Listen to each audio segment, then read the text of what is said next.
and welcome back to the Closed Cinema Podcast. Thank you very much for setting me up there, Danny. My name's most Kieran, welcome. and I'm joined by Lissa. I don't feel like I've had enough coffee to keep up with your energy today. It's very, zingy. I'm here for the And I'm Kieran, and it is the podcast. That was Danny, and we're also joined by Tara. Hello. Are we all going to talk like this the rest of the episode? Yeah. Yes, it's not annoying. Excuse me for attempting some professionalism. Give it up. This is my podcast voice. Hello, everyone, and welcome to the podcast. Welcome to the podcast. Girls, girls, girls. Today we'll be talking about Tenet and Mulan, and about 2020 films that may or may not be released, and a bit about the Oscars. But, I mean, we have to start. It's the elephant in the room. There is a film. It is out. And it didn't make very much money. Tenet. No, not much money. Has anyone broken yet? Has anyone gone to see it yet? No, not I yet. do have some semi-solid plans about going because I will be in Scotland next week, holidaying. So I do have the ability to go in the middle of the day or in the morning when it will hopefully be empty. So that is an idea in the back of my head. We will see. Yeah, we're in a similar boat where we've got a couple of days leave coming up in which we will be monitoring cinema screenings to see if there are any empty. I got a bit excited last night because there was a screening at 8:10 and that was like empty, and I was like, if it gets to 15 minutes before, because we're really close to cinema, it's like if it's 15 minutes before and it's empty, we're gonna go. And then 15 minutes before, one person booked, and I was like, No. One person. And then the next showing that didn't have anyone Yeah, was 9:30. Sorry about that. Yeah, thanks, Daddy. That was me. So we did do it, but I feel like we're now at a point where if we could find an empty screening, we'd consider probably going. Yeah. If there's no one else in there. And I think... Yeah, if I don't get there first. Yeah, don't know what If I don't done, book up Danny. the ticket for you. And I think we're not the only ones who are being cautious about when we go, because Tenet's opening weekend made $20 million, which is... Was that domestic or global? I think that was domestic. That was includes Canada. just in the US. No, And what is domestic. what would includes be a Canada normal? gross. Oh, okay. Pardon? What would be a normal opening weekend for a film like this? Quickly look up the opening weekend of Inception. Actually, no, let's go for Dunkirk, because that's his most recent. Yeah. Yeah. Well, I know in the UK it did something like 5 point something million, which I think it was like 5.2 million in the UK, which actually matched Interstellar's opening weekend for the UK. So actually in the UK it hasn't really done that bad considering it's a Nolan film. So it might just be the US. Yeah, okay, and that makes sense. But considering we're in the middle of a pandemic, for it to do exactly the same opening weekend as Interstellar is actually kind of promising. Dunkirk opened on a $50 million domestic weekend. And the other thing as well is that I was reading somewhere that for some reason they counted the first 10 days of it as the opening weekend. So it's not a weekend, it was like a 10-day period Oh, they were claiming as the opening Gosh. weekend. Gosh. And they'd also released it in some places in America where the cinemas were already open as previews, but they're basically just showing it back to back on all screens all day because it's the only new thing that's out. So it was actually kind of released earlier in America than they said it was going to release originally in the states that would allow it to do so. So it's kind of all in all not great numbers, but also not unexpected. I don't think anyone's surprised at this. I mean, it is weird when you look up, I've been just looking up at listings all day every day just seeing what's going on. It is so weird seeing really large cinemas playing it back to back all day. There's a showing every 20 minutes, every half an hour or so on big screens, and there's at most 10 people in each of those screens, and these screens have capacity of 300, I'd say, on our local one. Yeah. Maybe more. It's In true. terms of COVID, it's gone great because it hasn't packed out cinemas. I know they're not allowed to fully, but even they're not even at their full capacity of what they're allowed, which is great for stopping the spread, but not great for the film industry, obviously. Yeah. It's true. We I have think two cinemas in Plymouth, and one of them is always a £5 for a ticket, and the other one is only opened last year and it's really fancy, that they're so desperate for customers. Now that's a fiver as well. So it's clearly not the price that's keeping people away. Yeah. I mean, I think one of the big things that Tenet has managed to do, it might not have raked in the money, but it certainly succeeded and achieved the title of sort of most coverage of a theatrical release. Absolutely, yeah. You know, because every single cinema and every single place that can exhibit films has Tenet in, and they are playing it back to back. So the award for most amount of screens probably will go to Tenet. Yeah, I think it Which absolutely is an will. achievement. Yeah, I think everyone will eventually see this movie. Like, they've said that they're going to release it for 3 months to begin with.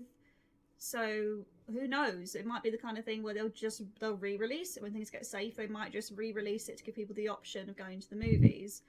Yeah. The only thing is, when it's safe to go back to the cinema, that's when all the films are going to come out. So yeah, no, I think as soon as we get back into some semblance of a normal release cycle, there won't be room for a re-release. Nah. If Tenet's going to make money, it's going to make money right now.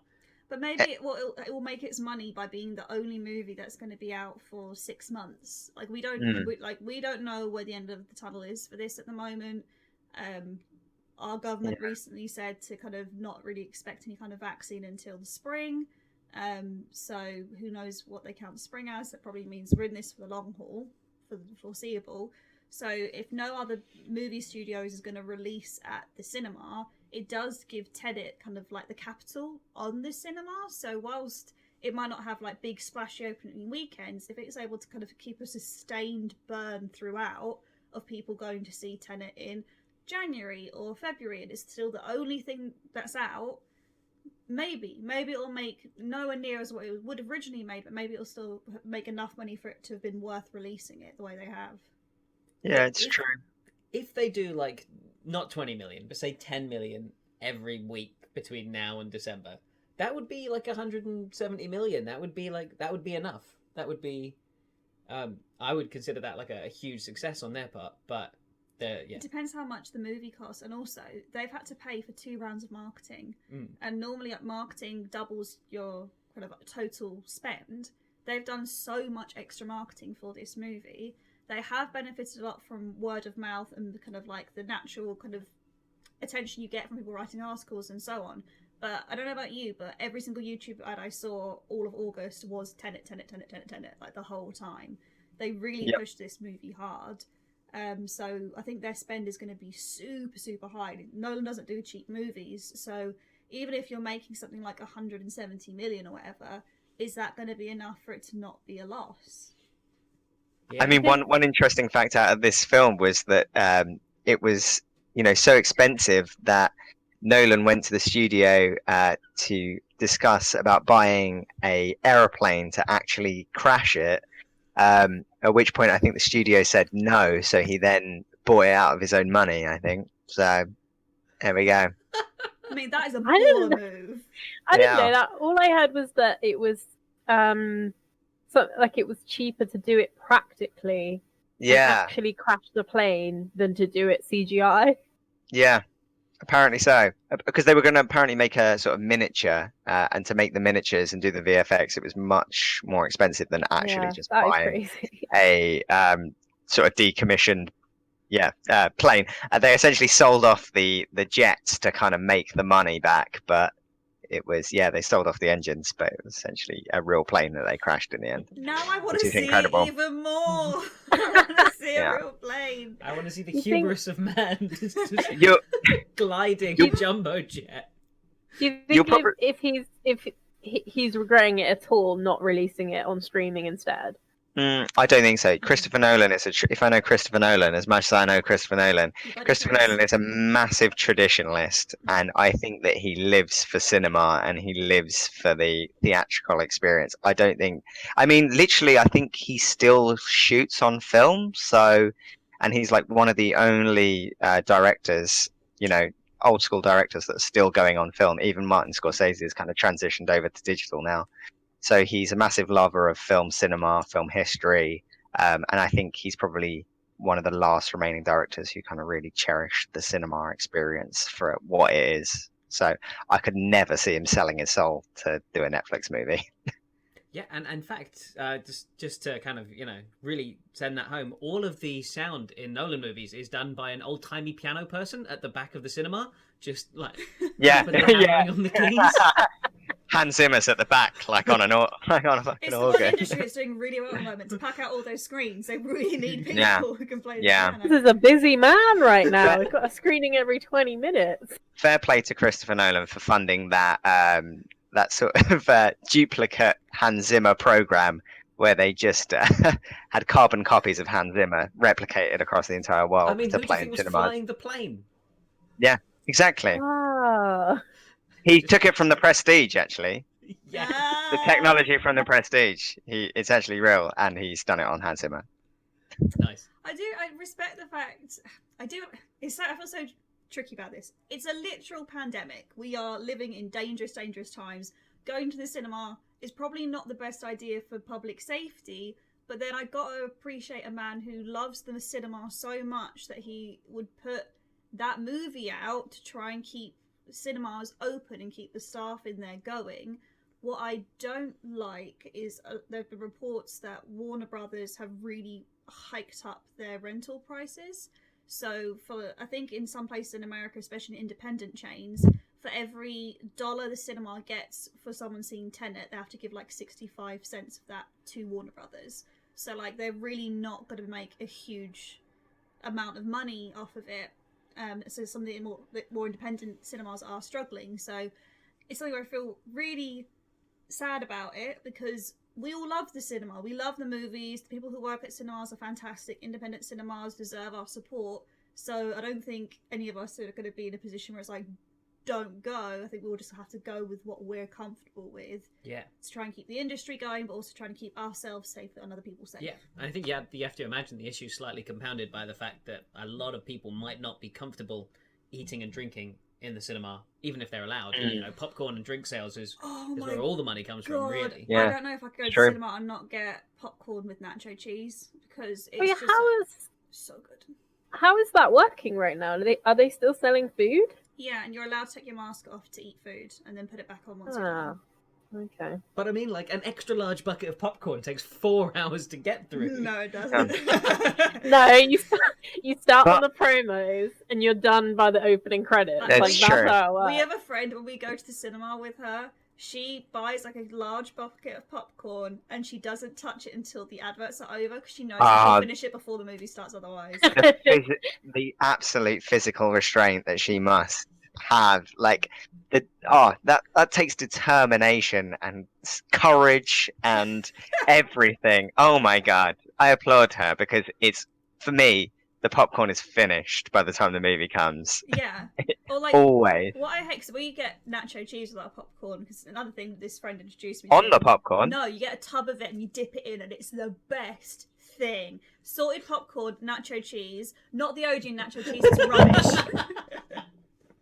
Get yourself some View nacho cheese. It's got like a bit of jalapeno in it. Gorgeous. Absolutely He'll gorgeous. be right back after a movie. Danny, I assume you ran off to go and get some nacho cheese at the cinema. I'm disgusted. What do you mean you're disgusted? When you have nacho cheese, you have it with salty nachos. Why would you not have it with salted popcorn? All right, you make a fair point. I was thinking maybe more like sweet popcorn. No, why would you do it sweet? That is disgusting. No, salted. That is disgusting. Only That is salted. disgusting. I'm not an animal, Danny. No, sweet. Okay, yeah, sweet it sounds popcorn okay. is an abomination. I hate sweet popcorn. Are Salted you popcorn like- with nacho cheese. Mwah, delicious. You like one of those renegades who dip their fries in their McFlurry? I mean, I have done that on occasion. Get out.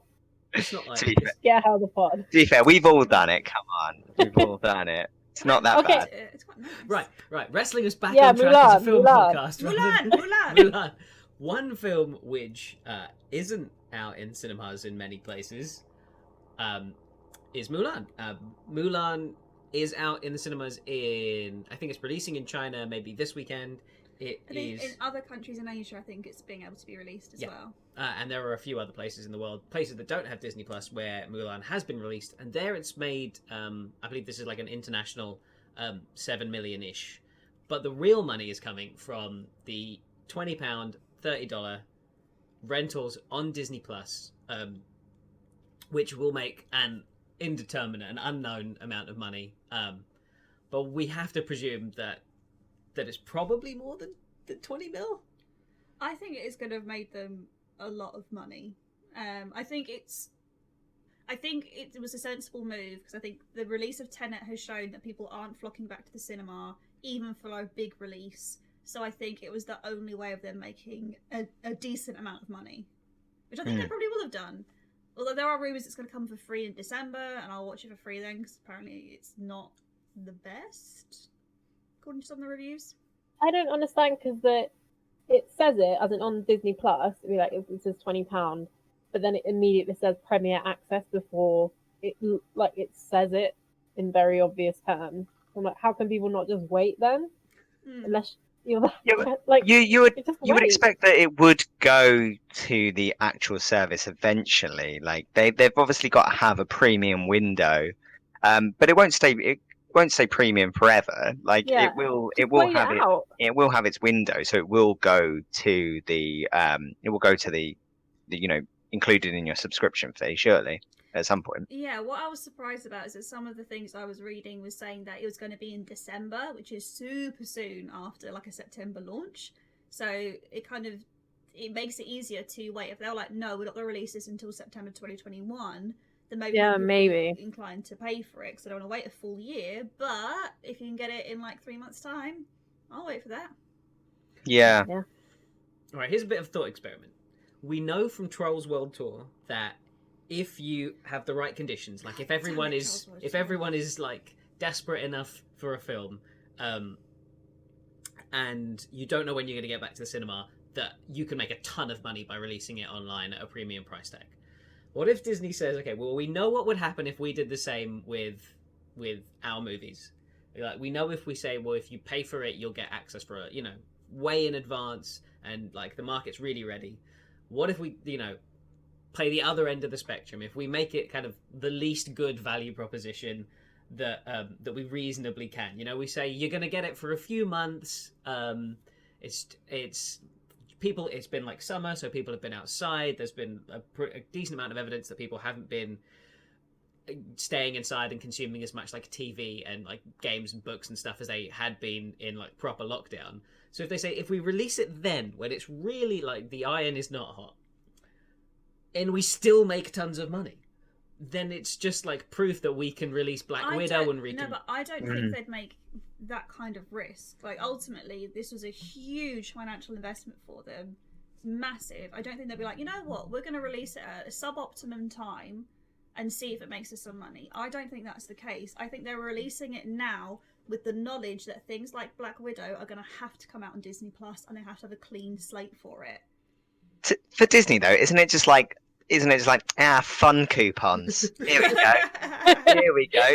Just give it some of that. It gives a shit if it fails. Remakes like so here's some more. Like, I think they were aware how good it was, because there's no amazing reviews of Mulan. No one's that in love with it, so they knew how good it was. So I think it makes it. They knew what they were doing, because they knew that some people are diehard fans. Some people will want to know what's going on, and some people won't care once they hear the reviews. So yes, it was a risk, but also they knew what was coming in terms of how it would be received. Yeah, and I think that's. I think they definitely will have. Well, they're going to have lost money because, like, I'd have gone to see Mulan at the cinema for the cinematic experience of it, even if the reviews were only so-so. But I will wait for it to be free to watch it on a TV screen. I don't need to pay for it. I feel like a lot of people feel the same. I genuinely believe that they've had to release Mulan in early September because they've got a lot of other big releases coming up for the rest of the year that they are now probably considering not putting in the cinema because of how Tenet's performed, and they need to have enough space to be like, okay, Mulan's been out for 4 weeks, we can now release another movie, 4 weeks, another movie, to not clog up that space. So I think Yeah. this was them. We need to get this out now because we've got bigger things coming. Yeah. That's I kind of agree with that. They're getting the kind of backlog of all the stuff that they've filmed, and that as we kind of get further into this whole kind of period where nothing is being released, things are just getting more clogged up, which would then just make the competition next year so much more difficult. Every single weekend is going to have a massive blockbuster being released next year. So they've looked at that and they've gone, well, if we release it during that, we're probably going to be competing with our own stuff. So I think they've had to make an informed decision based on whatever Mickey Mouse has crunched the numbers somewhere, and he's gone, they're bleeding we better release it now. They're bleeding money at the moment, because I think with Disney sometimes it's easy to think of them like, oh, they just make movies, they just do that, just do whatever. They have huge merchandising things. The theme parks are bleeding money right now. They're getting no revenue from that, and that's one of their main... what a shock. Lissa brings up a theme park. I know a lot about what's going on with the Disney financials right now. They've made a loss. The new Star Wars line made them no money. It's crazy. But... I'm going to sneeze. Oh, no, I'm good. Oh, okay, we'll carry on. Bless you. Bless you. But I think they are losing money, and at a rate they are not used to. Their CEO only recently left, so they've got a new guy at the helm. Bob Iger has come back in kind of a consulting role to try and help, but fundamentally this is a really challenging time for them, where there's a lot of different avenues within the kind of the wider business where they don't really know where it's going to be going. They're not making money on merch, not making money on theme parks. The only thing they can really make money from at the moment is through Disney Plus, because they can't release in cinemas in the same way. So I think they will consider moving more of their releases onto Disney Plus with that premium price tag, just to get some revenue coming in. Yeah, and I'll say, if Black Widow's coming out on Disney Plus, I'm dropping 20 quid, even if it's terrible. Me too.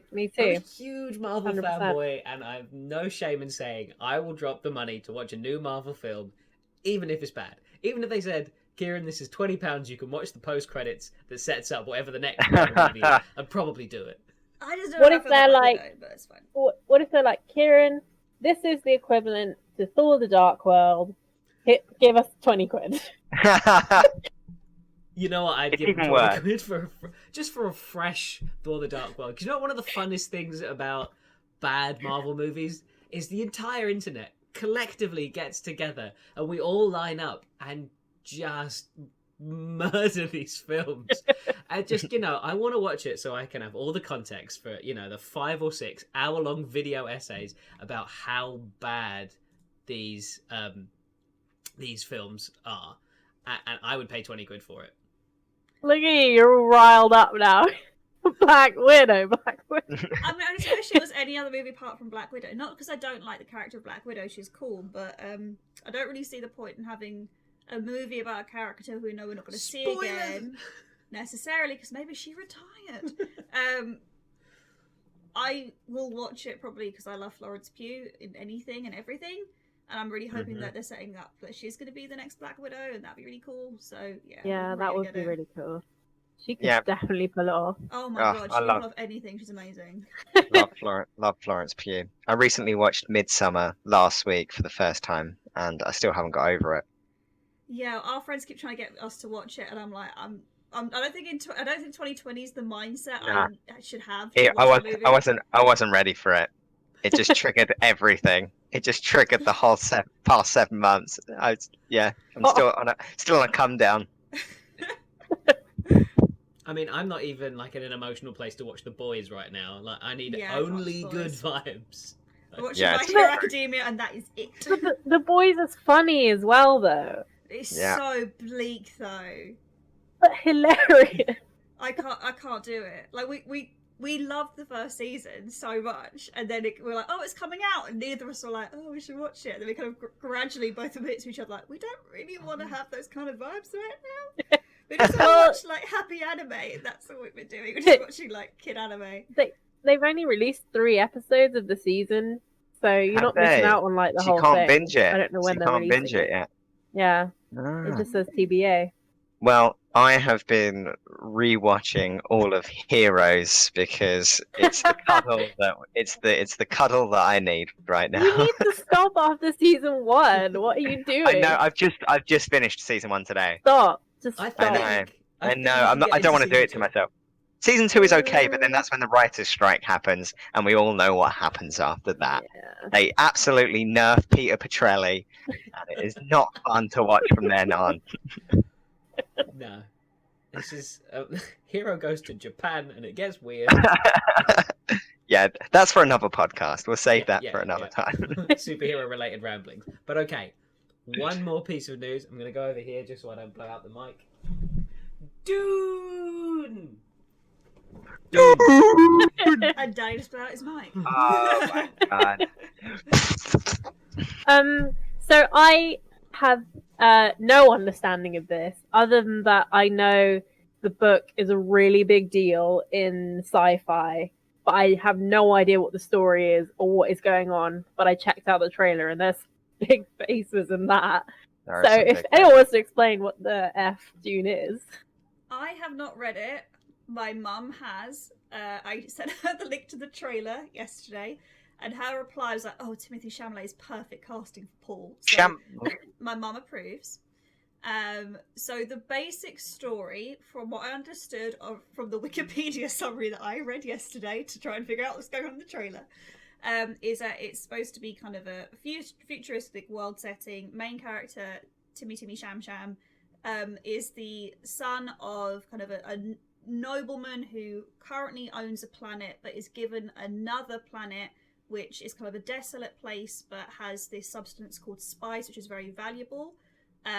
But he's kind of given it in a way that's kind of set up to fail. On the other side of it, his mum, who is played by, I want to say Rebecca Ferguson, is kind of like from a female kind of warrior family, I want to say, or like kind of tribe, kind of, I guess. And because of this, he has kind of extra skills, and it's supposed to be that the story is about him starting to kind of get involved with this kind of tribe, and him ascending to power in some way. And him looking at a big worm butthole thing. And Yeah, Zendaya's It did in look it. like a big butthole. my favorite part of the trailer was where she hands him a box and he's like, "What's in the box?" And I was like, "Yeah, what's in the box?" Love it. I'm really excited. I feel like anything Denis Villeneuve does just turns to gold. To be fair, I've only seen two of his movies, Arrival and Blade Runner 2049, and they are two of my all-time favourite movies. Like I think Blade Runner 2049, and to be fair, Arrival was as well, but more so Blade Runner, coming out of that, having like really low expectations, and just being like, this is one of the best things I have ever seen and will ever see on screen. It is beautiful in every sense of the word. So I am so excited for this movie because I feel like he can really be trusted to take something that has a lot of history and because obviously Blade Runner was important to a lot of people and aesthetically is so iconic. Dune, the kind of original movie version, whilst people kind of accept that maybe it was a little bit schlocky in places, is still quite iconic, and the book is so iconic. I think he's the perfect director to do something like this. I am super hyped for it. It's meant to be coming out in December. It was meant to be one of the big Christmas releases. So we'll see. Yeah, this is where I'm slightly in pain because Denis Villeneuve seems to be the goose that lays golden eggs which are inexplicably valueless. Like, both of those films you just mentioned are amazing. Nobody went and saw them! Box office kind of flops, right? Yeah. Still mad. We'll die mad about Blade Runner 2049 not making enough money. This is why we don't have good things. Yeah. We're not allowed nice things. People don't go see Blade Runner 2049. It's why you get bad movies, why you get remakes, why you get all these superhero movies, because you don't go and see good sci-fi. Still mad. Okay. Die mad. I'm going to get to a point. But this film has set the nerd world on fire. You have everything you need for basically maximum hype. Yeah. You have the book, you have the film that came out before. Yeah. Yeah. So you have an old film. I think Sting was in it. You have an old book hype. You have ridiculously good actors. Such a good cast. Yeah, like Tim Tom Shim Sham. You got You got Zendaya, my queen. I Batista. love her. Dave Bautista, Jason Momoa's Josh. in it. Oscar Isaac, Josh Brolin, Rebecca Ferguson, Stellan Skarsgård, Jason Momoa, So Javier Bardem. Oh, Right. So Hans Zimmer. Hans Zimmer is doing the score. Oh, it's going to be what I read. It's a two-parter, so this is the first movie of two. and yet, Denis Villeneuve's curse is going to strike again because it will make no money because there's a pandemic on. This was finally it. This is like, the 1-2 punch. You get Arrival, Blade Runner. Everyone knows he's good. Everyone's like ready and hyped for a film that he's made. And it just misses because of a goddamn pandemic, and that film is not going to make money, and I am pretty mad. I will go and see. Like, this is the one, I'm like, you know what? I will risk it all. What if it's really bad? It won't be. No, not the film. I mean the pandemic. If the pandemic is really bad at the time, you're like, I don't care, it's soon. The cinemas will probably close. But if That's the cinemas are open, I will go. I'll isolate for 2 weeks before, so I'm not bringing anything in. I'll isolate for 2 weeks after, so I'm not bringing anything out. I'll give up a month of my life indoors so I can go and see Dune. That is a lot. it is a movie to die. It is a movie that I would be willing to die for. I would lay down my life for this movie. So it's gonna be me and Daddy. Honestly, we'll just be together. Yeah, we'll be in the cinema, just coughing, sneezing, just like. It's worth it. Charging into the cinema, screaming death like Theoden in a battle. Yeah. No, I will self-isolate before I go. I'm not bringing anything to anyone in that cinema. If they give it to me, that's my own damn stupid fault, and I'll go home and I'll self-isolate. I know, self-isolate for 2 weeks. It's true. So that's how I'm going to do it. So I'm going to go see Dune. Or I'll go to an empty screen. Either way. I'm going to get me some Dune, whatever happens. Whatever happens. So this is the one. This is like this is the one where I'm like, I will risk my life for this one. I'll obviously we're joking, hyperbolic. We're not going to actually do that. We're not going to risk our lives, but we will go. Yeah, this will be the one to get me back to the cinema. Tenet, I'm kind of like, can't be bothered at the minute, and I'm not really in for it. But I will go and see Dune, and I will happily give my life-ish, in a roundabout way. And I will happily be the first to go to the cinema and buy you all around. Danny, I'll be going with you. I'm so up for seeing this movie. There is nothing that would stop me from seeing this movie. I mean, you're going to read the book. No. Again, my mum has read the book, and she said that it really gets into your head, and you start thinking strangely. Because I think some of it is to do with because there's this whole thing about the spice, and the spice is kind of like this mind-altering drug, and it makes you start thinking differently. And my mum said that when she was reading the book, she started monitoring how she was thinking, and apparently it's really like, it'll make you feel weird. And that one of her friends also read it, had the same experience. So apparently it's kind of your mum knows that you're not meant to drop acid when you're reading it, though. But that's the way she likes to read, Daddy. She likes to be like, she likes to chill out, relax. I had a idea for next pod, which ties in with reading that book. Maybe we could all think of a couple. Do we all drop acid? Exactly. Yeah, Yes! let's do that for next pod. If we all think of a couple films that like quintessentially changed our lives. I've already named mine. Cool. Save it for next pod. 2049. You can repeat it then. It'll just be me shouting for like Great 45 idea. minutes uninterrupted. Can we all watch Midsummer and then talk about how it's destroyed our lives? No, because you know what? Hereditary did that to me. So I'm like, good. What's the director's name? Is it Ari Aster. He's one effed up individual. God knows what goes on in that man's mind, but I can't trust anyone now. Anyone. Alright, on to our main topic. What is happening with releases? We don't know. That was our main topic. What is happening with releases? Thanks for listening. Everyone just do this for the next... Right, everyone do this for the thumbnail. Daddy. Nice. Well, Alright, release as in like what's coming out? Yeah, so Well, the one that I think that Ansel Elgort is. I'm just looking at some now. Ansel Elgort is going to be very, very happy that there's a pandemic going on, and West Side Story will just fall into some black hole that is December. I mean, we're all glad about that because they should remake that movie. Yeah. Mm. Yes. Okay, so there's two But- films that we expect are going to push for November, and Yes. those are Bond. No Time to Die, in which it will be a time to die, because I will go and see that film. I feel like that film will pull out more people than Tenet will. Yeah, I feel like definitely. Yeah, it will. Bond is Yeah. a way bigger draw.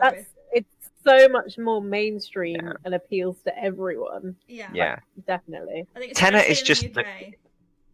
Tenet is just the kooky Bond anyway, isn't it? Like, isn't it Well, just the it kind of is. kooky Bond, You like heard the it here kind of first. sci-fi Tenet. Bond? It's Bond, And I but think- he's kooky. I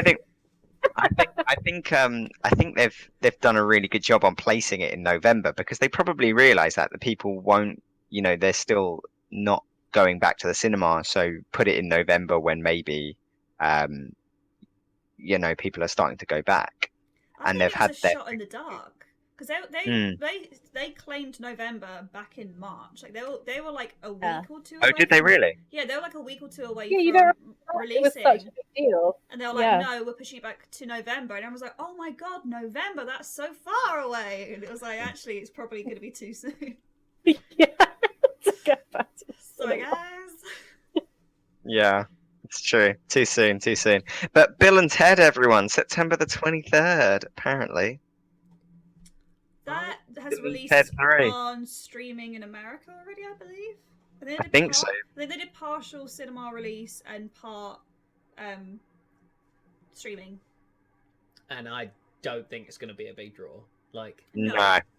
even No. people who loved Bill and Ted when it came out, they're like responsible adults now. Apparently it's Yeah. doing okay at drive-ins in America, which I'm like, yeah, that tracks. Oh, yeah, That makes it's a sense. big Yeah, drive-in Yeah. it makes sense. Yeah. Ooh, what about Soul? Soul, Oh, the the Disney Pixar movie. Well, I Pixar mean, movie Soul. if Mulan does well enough, Soul's coming straight to Disney Plus. Yeah, Soul come to Disney Plus, and I Yeah. will pay for Soul. Oh, I Ooh. won't. What? That's not bothered. bold. It's a Pixar movie. Yeah, I know, but if it's gonna be free at some point, I'll wait. Yeah, okay, maybe. Yeah. But I really want to see Soul. I love Pixar. Well, we all love Pixar movies. We all know they're good.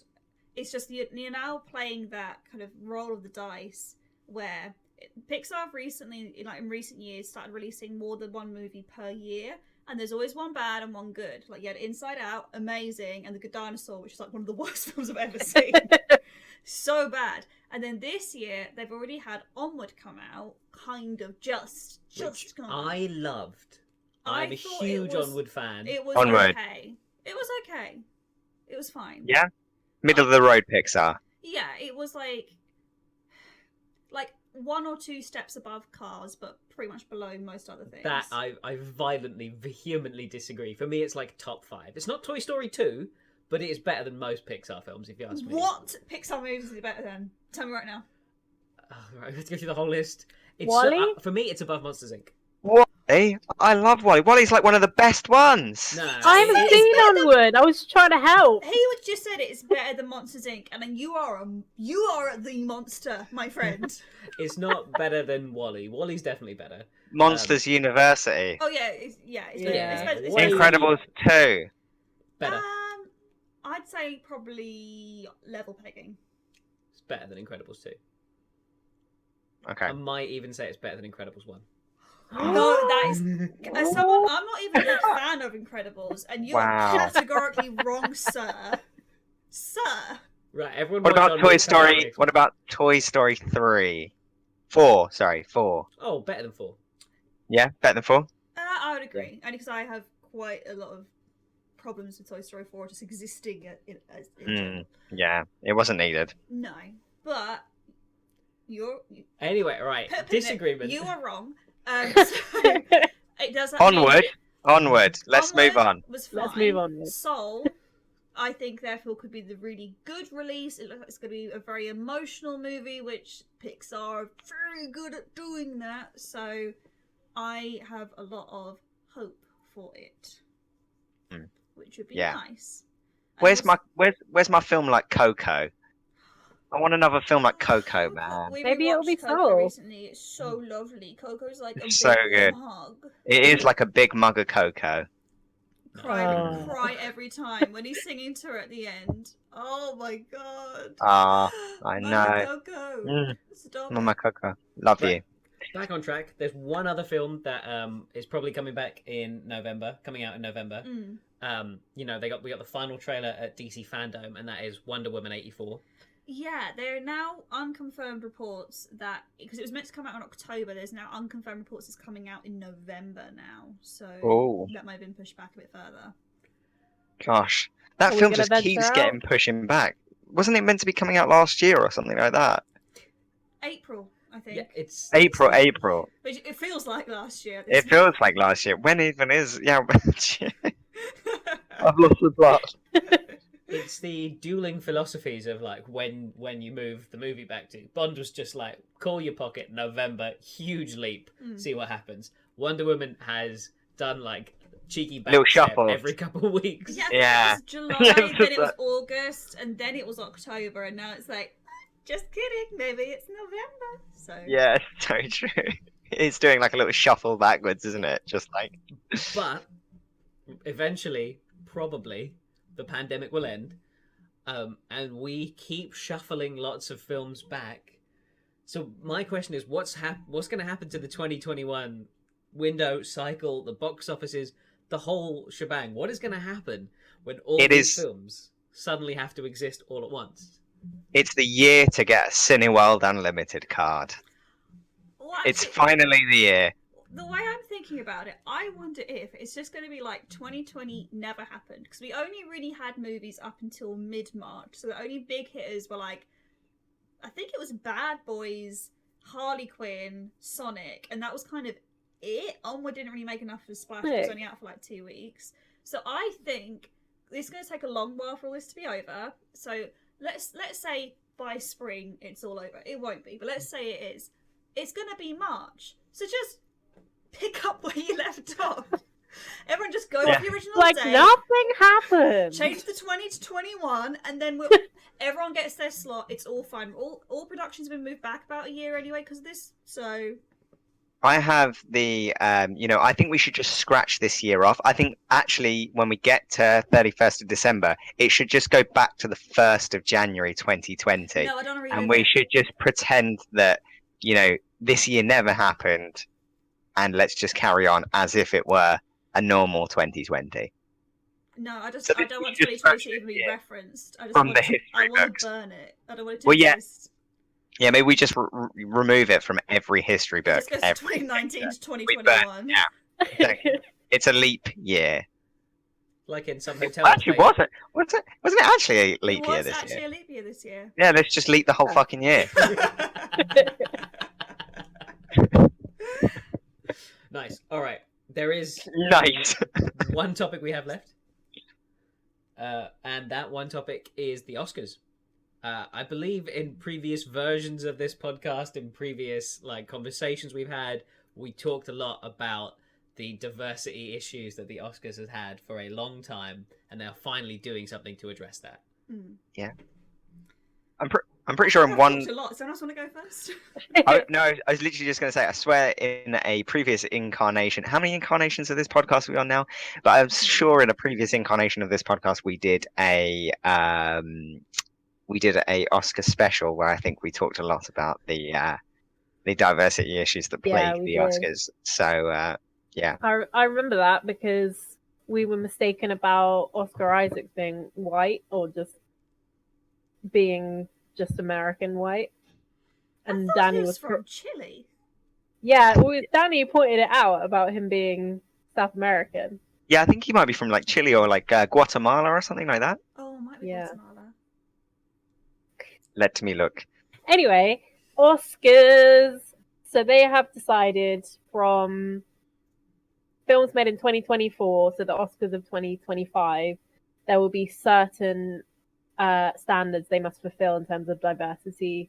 If you want, I think it's just Best Picture right now for that category. So you need a certain number of people on screen, behind the screen, producing it, that kind of thing.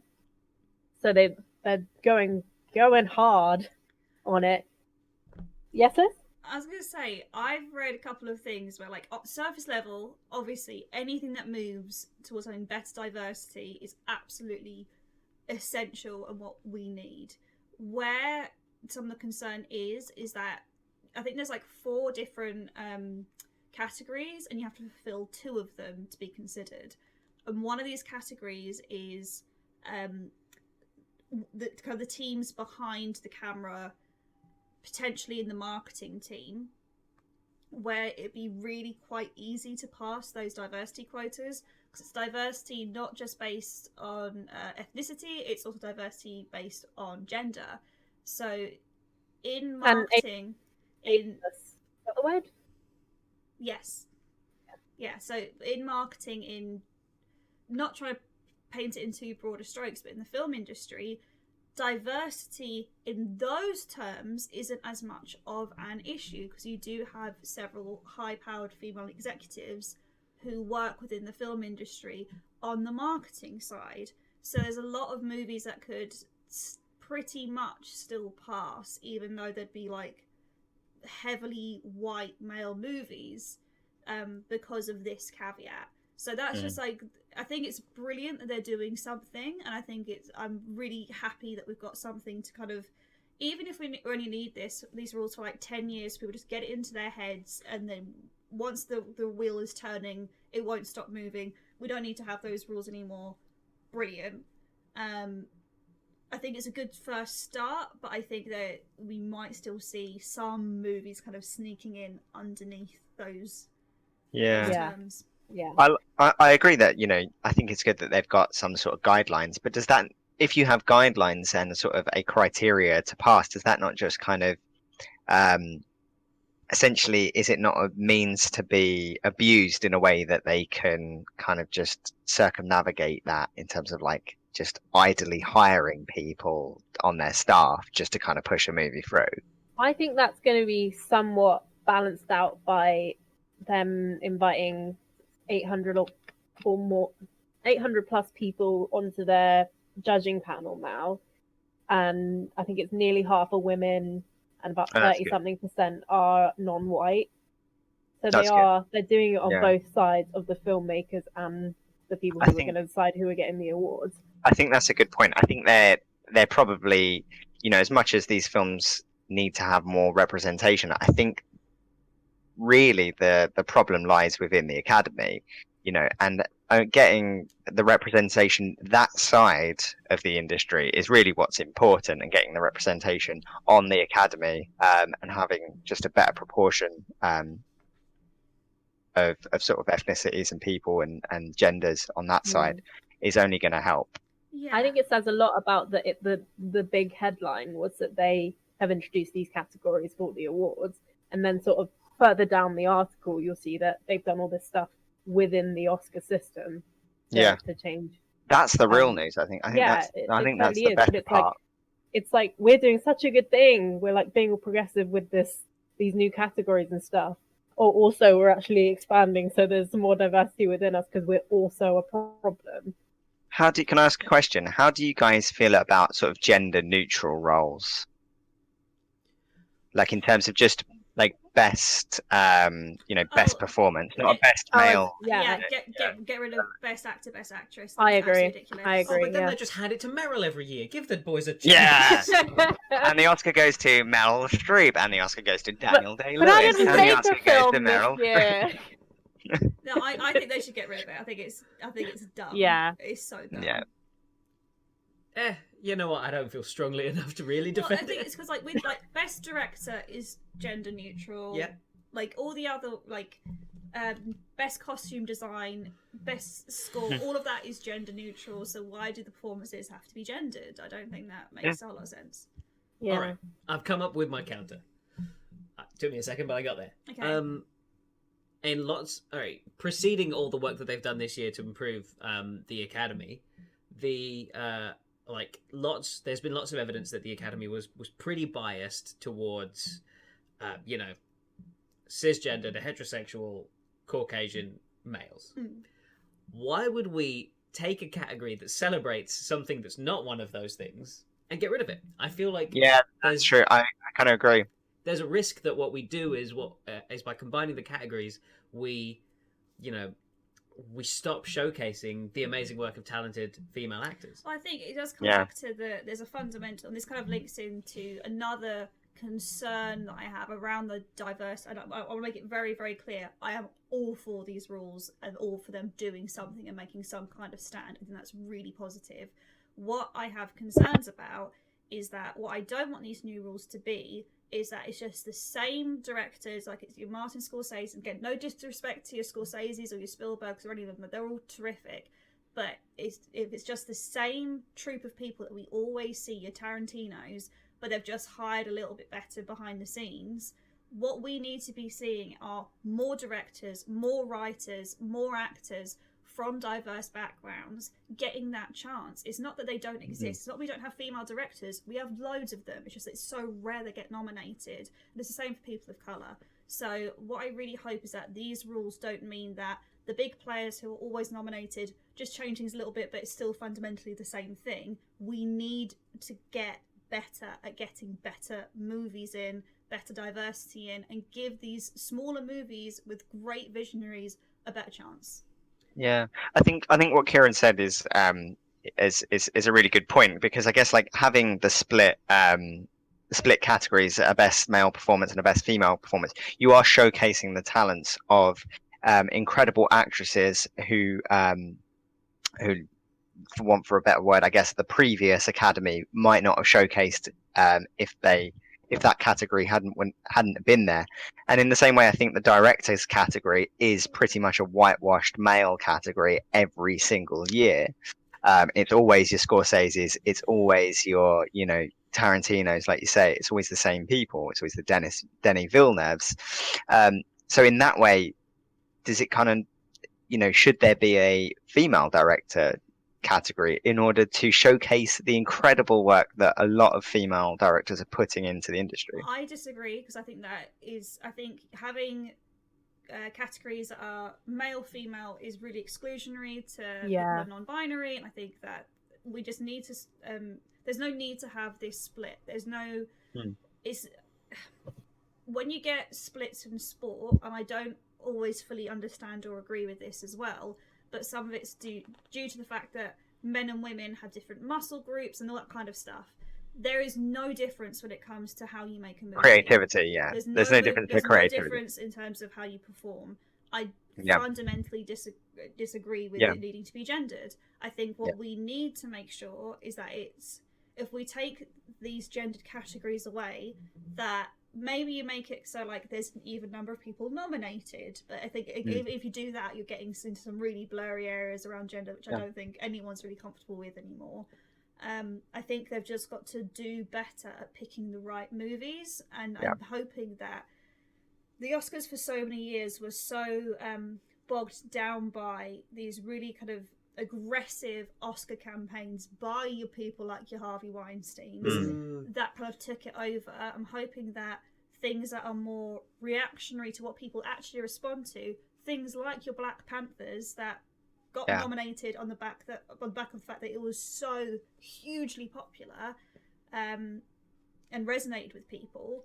I'm hoping that they'll start moving more towards those and trying to do things like finding those little gems of movies that are like end up being the best movies of the year, but they're tiny passion projects made by people who've got a real vision.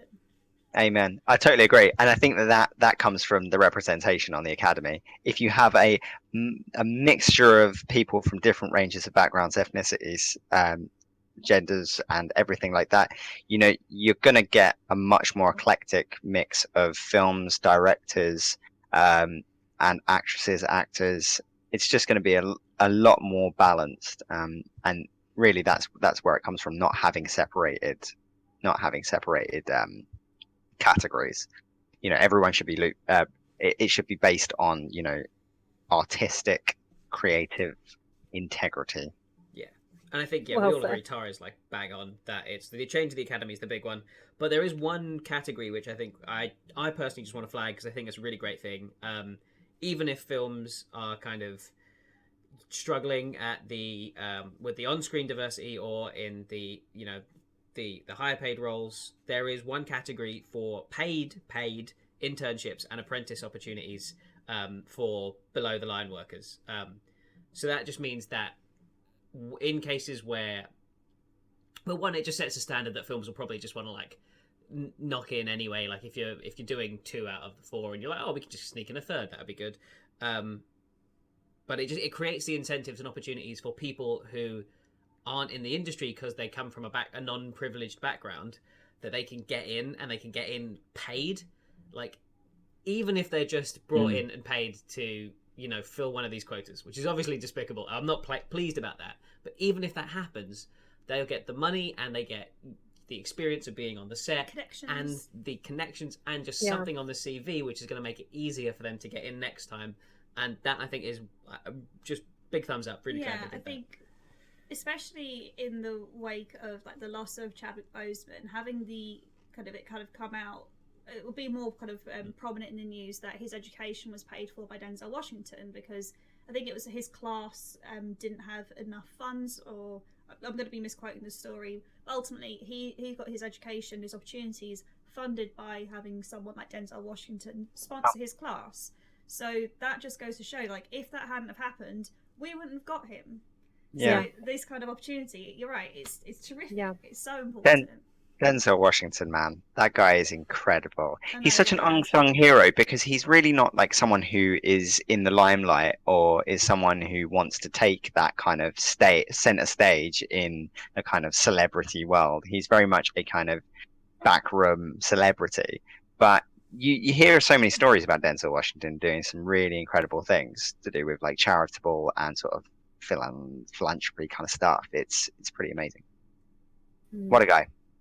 Yeah, I totally agree with what you just said, Kieran, on the, even if you're hiring someone because you're filling a quota, it just doesn't matter that that's your reason, because you have given that person an opportunity. Yeah. And from there, it can go literally anywhere.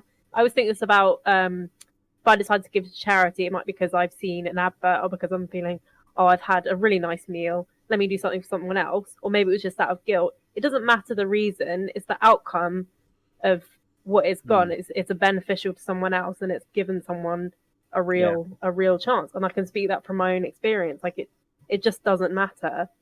And it just gives you this push, and it gives you this hope, and it's so important. It's so important for young people trying to get into the industry. So yeah, definitely. Right.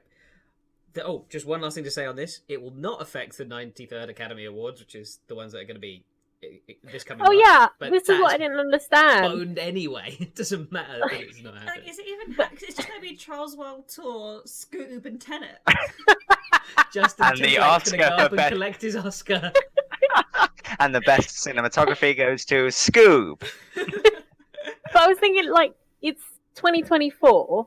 Is that because it can take a number of years to put a film together? Is that why they're waiting this long? Probably. Yeah. Instead of just, Probably. pandemic issues. I think it's probably tied because of having production delays because of the pandemic. So a lot of things that were kind of in the pipeline are on hold. Some things aren't, like the Batman. Apparently Robert Battenback got the Rona, so that's the whole thing. So yeah, I think it probably is partially that they need time, like, because it takes a long time to put a movie together, and also they need even more time given the current circumstances. Yeah. Ironic that the Batman got the coronavirus, which is said to come from bats, right? Has anyone pointed that out yet? Daddy! Danny! This next year's Oscars is going to be Conspiracy. It's going to be pushed back to April to allow films that debuted on streaming services to be eligible for Best Picture. So that is another consideration for film studios if they don't want to try to release into cinemas right now. Getting it onto streaming services will put it into consideration for a frankly otherwise very empty Oscar season. I mean, I'd be well up for that because there are so many really great movies that come out, like some of the smaller ones that kind of get they get a nomination but they don't get a big push. I'd love to be able to see them on streaming because half the time we can't even get them at the cinemas near us. And we miss out on seeing them. Like Parasite didn't come out for ages around where we are, so yeah, how much money would Parasite have made if they just managed to sneak it onto a streaming service? I mean, it made loads of money once it won the Oscar. Yeah, but I mean, Did. it was definitely Was one of that those. this year? What is this year? Yeah, it was this year. It came out in January. Oh my Gosh. god. I can't. I I know. can't. Do you remember, And on that Do you bombshell- remember January? Do you remember the outside? Do you remember what the outside was like? What? And no, we only know these cloth backgrounds. That's, Yeah. that's We who are- are. we are This is only my cloth. world. And on that bombshell, I think it's time to wrap up the episode. Oh, are we ending things on that bombshell? I That's the thought- bombshell. Is that the bombshell that we actually are ending on a bombshell? Robert Bat got coronavirus. That is That's how From it ends. Questionable And we Main. all wish him well. Yes. Yeah, we wish him a Yes. speedy recovery and the whole set of Batman. I mean, only allegedly. Allegedly, he got Rona. We're not making accusations here. Allegedly. Don't sue us. If you happen to see this. You know what? Have you ever Oh, have you ever seen Robert Bat and Corona in the same room? You know what? I I haven't. haven't. No. I have something I noticed that we don't do that other podcasts do. Is everyone just reminds the listeners who they are at the end of the episode. Oh. So I I've am been- Tara. She's been Tara. I've been Danny. He's been Danny. I think I'm Lisa still. I don't know at the end of She this. has in fact been Lissa, and I've been Kieran. Thanks. And I've everyone been for talking shit. Good night.